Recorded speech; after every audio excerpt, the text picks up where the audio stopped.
Teaching Hindi lesson लोकगीत। भगवत शरण उपाध्याय जी ने लोकगीत की रचना की है।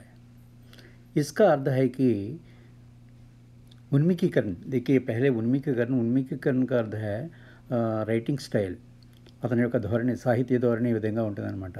మెహందీ హై రచనే వాలి हाथों में गहरी लाली कहे सकिया अब कलियां हाथों में खिलने वाली तेरे मन को जीवन को नई खुशियाँ मिलने वाली मेहंदी है रचने वाली हाथों में गहरी लाली అంటే మెహందీ అనగా గోరింటాకు పెట్టుకున్నప్పుడు చేతులు ఎర్రగా పండుతాయి. కహే సఖ్య అక్కడున్నటువంటి సక్కులు అంటే వాళ్ళ ఫ్రెండ్స్, ఆ అమ్మాయిల యొక్క ఫ్రెండ్స్ అంటున్నారు, అబ్ కలియా హాతో మే ఖిల్నే వాలి, నీ యొక్క కలియా అంటే మొగ్గలు, అంటే గోరింటాకు పెట్టుకున్నటువంటి ఆ ఎర్రదనం చక్కగా వికసిస్తుంది. తేరే మన్కో జీవన్కో నయి ఖుషియా మిల్నే వాలి, నీ మనసుకి నీ జీవితానికి కొత్త రుచులు, తర్వాత కొత్త ఆనందాలు, మంచి ఆనందాలు ఏర్పడతాయని చెప్పేసి వాళ్ళు అంటున్నారనమాట. దీనికి సంబంధించినటువంటి ప్రశ్నలు ఏంటంటే, हाथों में क्या क्या रचने वाली है, हाथों में मेहंदी रचने वाली है, और बाद में किस किस संदर्भ में गीत गाए जाते हैं, किस संदर्भ में गीत गाए जाते हैं, जन्मदिन के अवसर पर और शादियों के अवसर पर ये गीत गाए जाते हैं. और ये दूसरा पार्ट आज मैं जो बता रहा हूँ, ये दूसरा पार्ट है. पहला पार्ट इसके पहले बता दिया, ये तो दूसरा पार्ट. देखिए नेक्स्ट पेज में क्या है. पीलू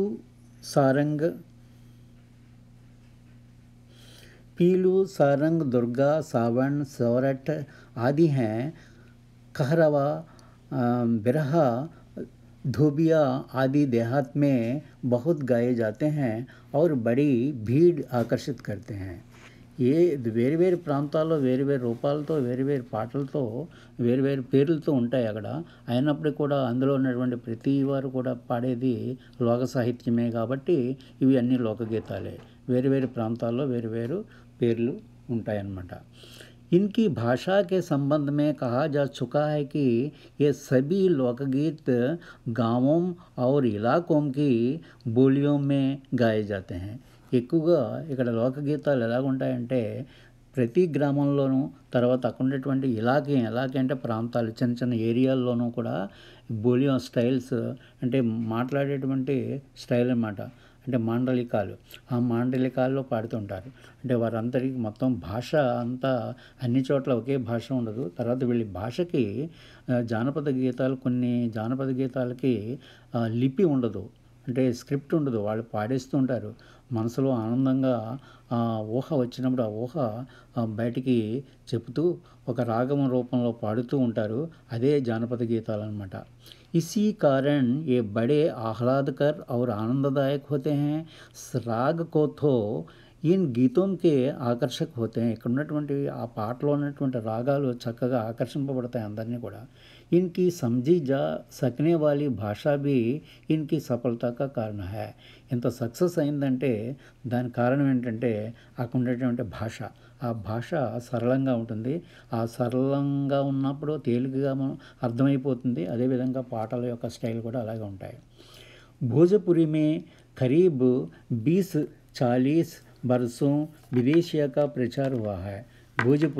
భోజపురి అనేటువంటి ఈ బోలి దాదాపుగా 30-40 సంవత్సరాల నుంచి పాడబడుతుంది. गाने वालों में अनेक समूह इन्हें गाते हुए देहात में फिरते हैं. उधर के జిల్లోं में विशेषकर बिहार में विदेशिया से बढ़कर दूसरे गाने लोकप्रिय అంటే ఇక్కడ ఏంటంటే భోజపురిలో పాడుతూ ఉంటుంటారు. తర్వాత గానే వాలే అనేక సమూహ ఇన్హే గాతే హుయే దేహాత్ మే ఫిర్తే హై, అక్కడ ఇక్కడ తిరుగుతూ ఈ పాటలు పాడుతూ ఉంటూ ఉంటారనమాట. తర్వాత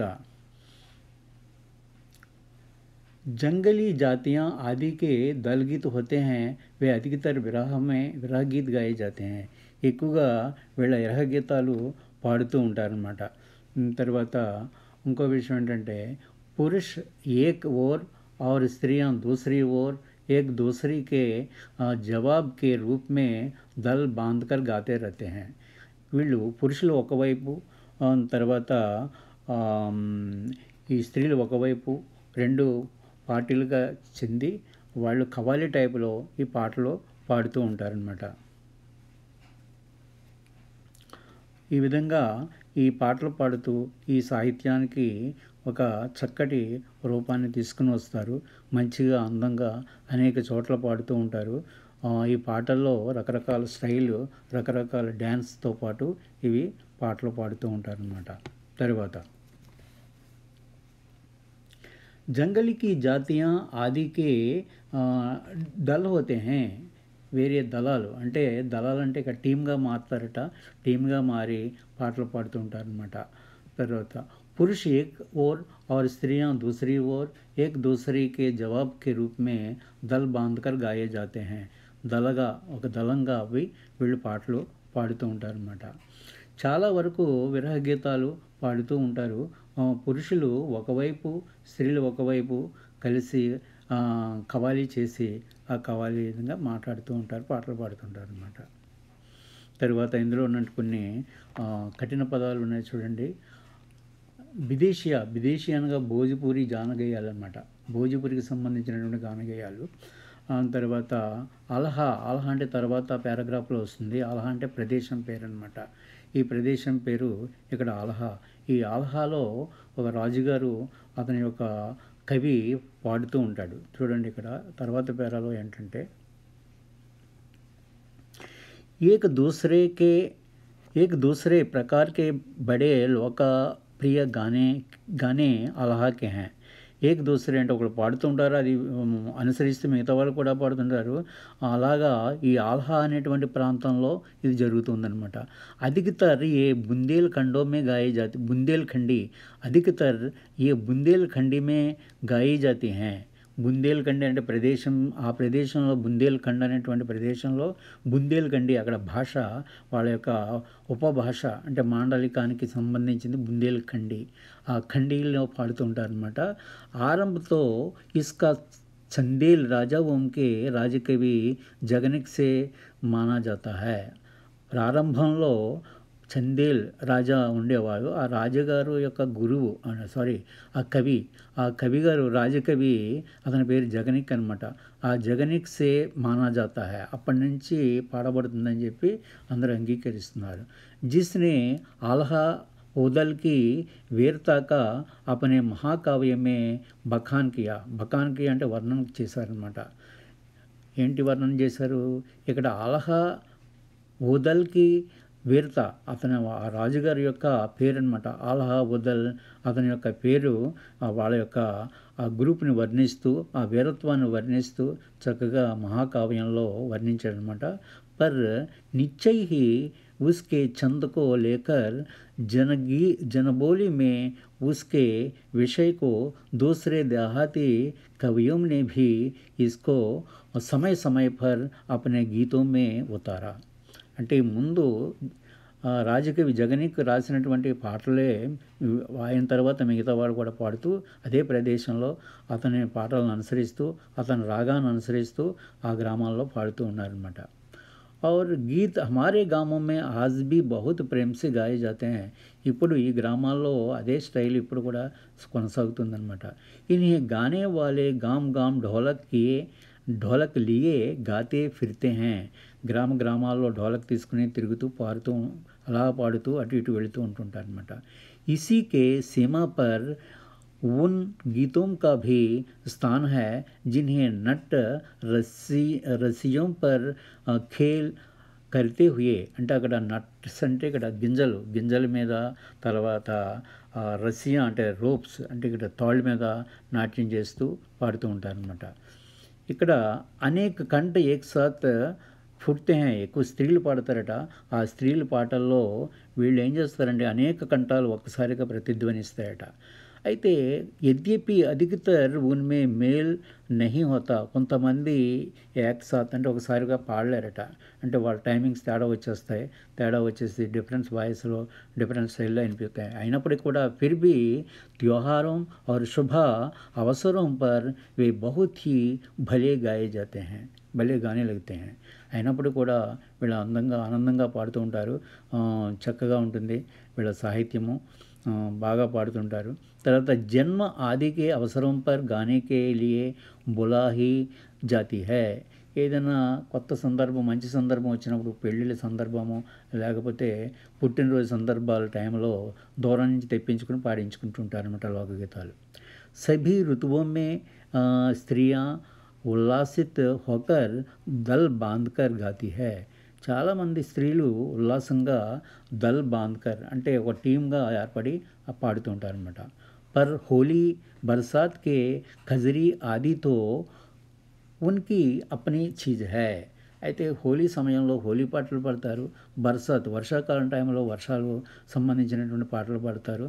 తర్వాత జో సున్తే హీ బన్తీ హై पूरब की बोलियों में अधिकतर मैथिल, कोकिल, विद्यापति के गीत गाए जाते हैं, पर सारे देश के कश्मीर से कन्याकुमारी तक और कटियावाड़, गुजरात, राजस्थान से उड़ीसा, आंध्र प्रदेश अपने अपने विद्यापति है. వే స్టేట్కి ఆ స్టేటు వేరే లాంగ్వేజెస్ ఉంటాయి, వేరే బోలియా ఉంటాయి. అక్కడ ఉన్నటువంటి మాండలికాలను బట్టి, అక్కడ ఉన్నటువంటి భాషలను బట్టి చక్కగా ఈ పాడుతూ డ్యాన్స్ చేస్తూ అందరినీ మైమరిపిస్తూ ఉంటారనమాట. తరువాత స్త్రీయా డోలక్ కి మదద్ లీ జాతీ హై. స్త్రీలు ఏం చేస్తారంటే డోలక్ సహాయంతో పాడుతూ ఉంటారనమాట. అధికతర్ ఇన్కే గానే కి సాత్ సాత్ ఫుట్ హోతా హై, నాచ్కా ఫుట్ హోతా హై. అంటే నాచ్కా ఫుట్ హోతా అంటే డ్యాన్స్ స్టెప్స్ కూడా వేస్తారనమాట. గుజరాత్ కా ఏక్ ప్రకార్ కా దలీన్ గాయన్ గర్బా హై.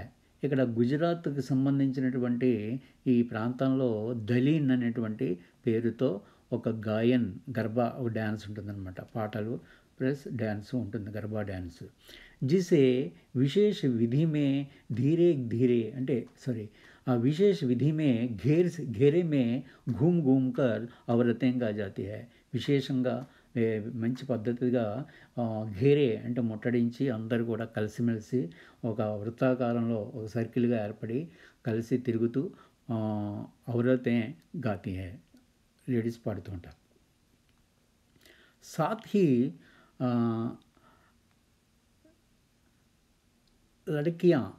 లడ్కియాँ బజాతీ జాతి హై.